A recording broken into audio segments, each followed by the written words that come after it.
Onu istersen bir çıkar. O sıcak zaten. Abone. Arabaya bak.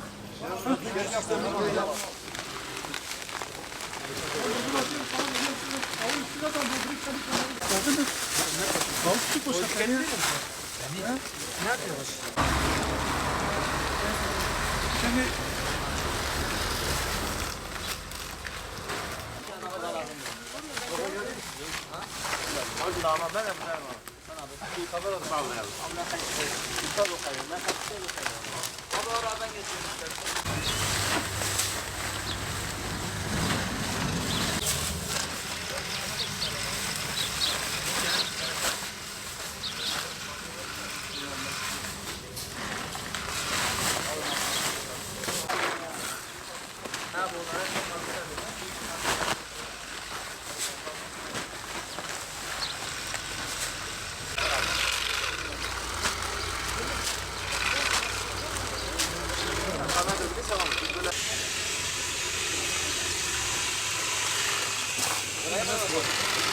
Gel buraya yardım et.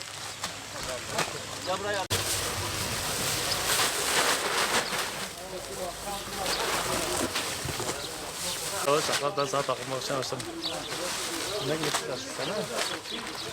malumunuz İdlib'de yaşanan son olaylardan dolayı Umut Kervanı Vakfı'nın başlatmış olduğu kampanyadan biz Diyarbakır Umut Kervanı olarak da yardım topladık.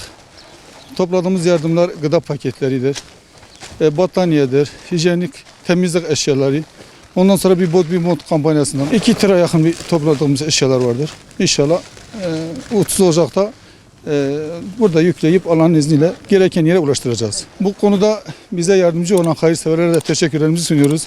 Allah hayırlarını kabul etsin.